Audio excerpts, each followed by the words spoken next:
So I've never heard about men getting pregnant. I've never heard about this argument.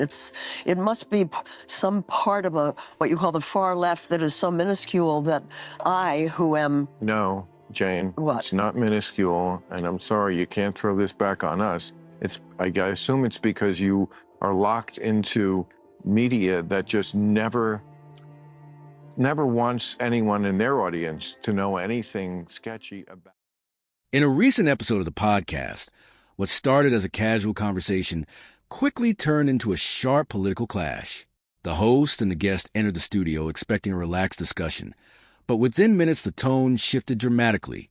Instead of friendly agreement, viewers witnessed two completely different worldviews colliding head-on. Every sentence carried tension, and every reply sounded like a challenge. The atmosphere became charged, almost electric, as the dialogue moved from light topics to deeper ideological disagreements. It was clear this would not be a typical interview. The conversation transformed into a verbal duel where neither side intended to step back. From that moment on, the audience was watching sparks fly rather than a calm exchange.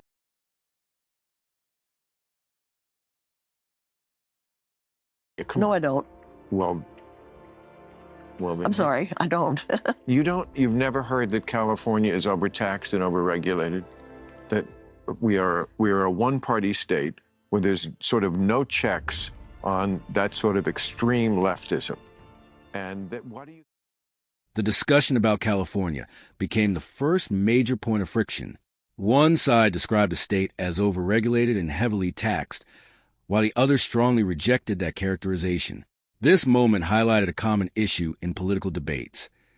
People often see completely different realities while talking about the same place.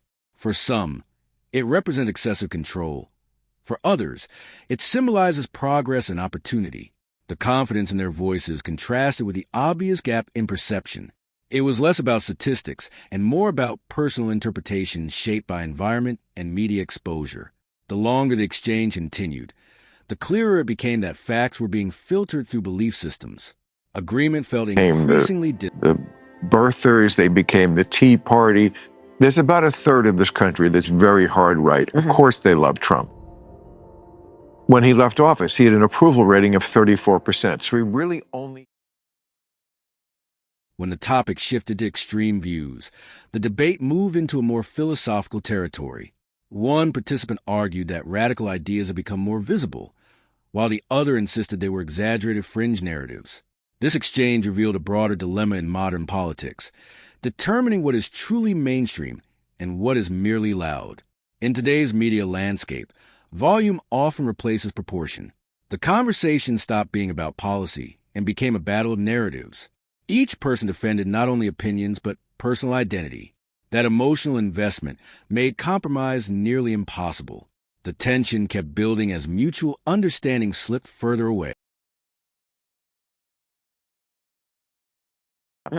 They just think the far left has gone so nutty on so many issues. That's what they're being told. That's what they... By people like you. Because it's true. You think the far left... References to public organizations and symbolic statements added another layer of intensity. A single example sparked a wave of reactions and counterinterpretations. These moments often go viral not because of their scale, but because of their emotional charge.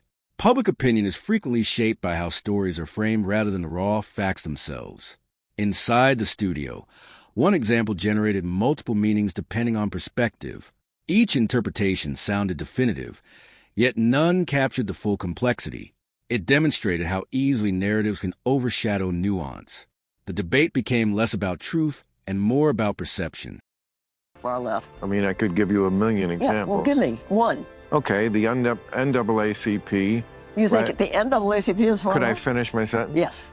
You asked me for an example. Yeah. Travel advisory, that's like the State Department does to go to, I'm sure when you went to Vietnam, they were advising you not to.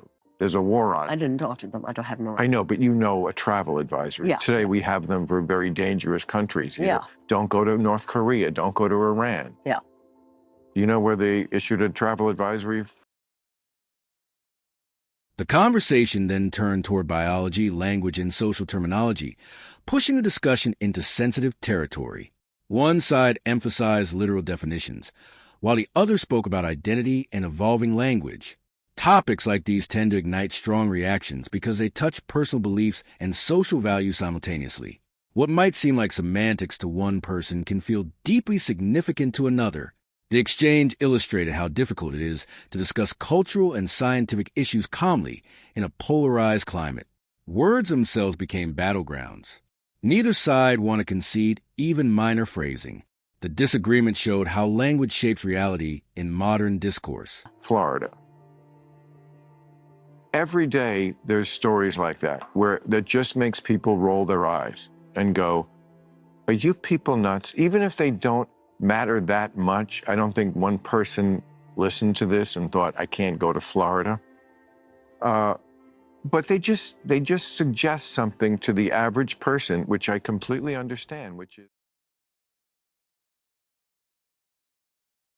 When the guest mentioned rarely hearing certain arguments, the focus shifted to media bubbles and information silos. The host suggested that different audiences often live in entirely separate information ecosystems. This moment felt like the core insight of the entire discussion. Algorithms, subscriptions, and viewing habits quietly construct personalized realities.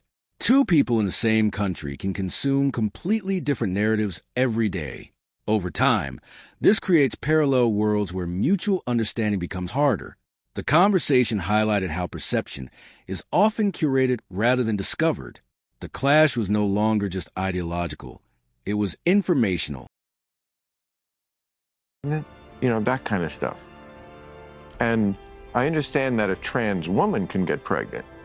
That's different than a man getting pregnant. Insist on blurring that line as if that's some sort of reasonable social cause, as opposed to.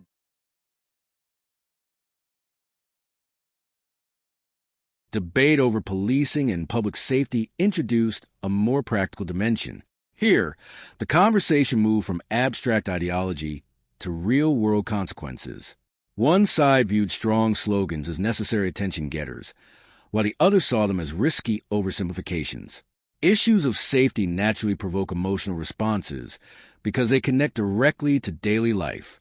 Arguments reference both lived experience and broader social concerns. The exchange showed how political language can influence real communities. It also revealed how complex policy debates rarely fit into simple catchphrases. Nuance struggled to survive in a fast-paced argument. Men getting pregnant. I've never heard about this argument. It must be some part of what you call the far left that is so minuscule. I, who am... No, Jane. What? It's not minuscule, and I'm sorry, you can't throw this back on us. I assume it's because you are locked into media that just never wants anyone in their audience to know anything sketchy about. Oh, I read two papers, and maybe I don't. I should watch Fox News. No, I guess. I don't watch Fox. That's too far. Attention then turned the role of media institutions and cultural platforms in shaping public opinion. It was suggested that louder voices often receive more visibility than moderate ones.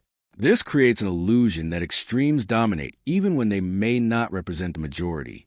Cultural influence, news cycles, and academic trends were all mentioned as contributing factors. People frequently mistake popularity for consensus.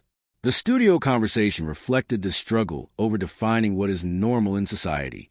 Each participant tried to claim the center ground, yet the center itself seemed constantly shifting. All too willing to shoot black people. So defund the police, though, was not a good idea. And you know who mostly didn't think it was a good idea was black people, because they want police. Closing portion of the discussion focused on social media algorithms and digital echo chambers.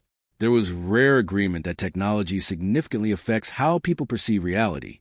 Personalized feeds can widen divisions by reinforcing existing beliefs. When neighbors receive entirely different information streams, misunderstanding becomes almost inevitable. Dialogue grows more difficult, and suspicion grows stronger. The participants acknowledge that open exposure to differing views is becoming increasingly rare. The final takeaway was not about who won the debate, but about the urgent need for genuine conversation. In the end, the biggest issue wasn't disagreement. It was a growing inability to truly hear one another.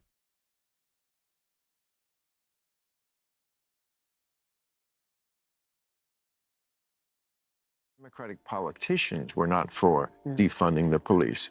It's that radical fringe that has captured a lot of the media, academia, some of these cultural institutions that are not liberal anymore by my old school liberalism. The ACLU is all about free speech. They don't really believe in it anymore. They believe, I mean, in one of their chief people who is trans said, I will die on this hill of banning. The U.S. can't repair severe divisions. And they went into the fact that 5 years ago, even during the pandemic and during the George Floyd protests, even then, people thought, well, we are going to get through this. And now they seem to be on the page of, it's not going to happen. You know, Bill, what do we do? Did you see the story? Yeah, and I think what's new about this moment, one of my teachers and friends, Doug Seidman, likes to say this, we aren't divided, we are being divided. That's right. By companies for profit, okay? And we have our divisions.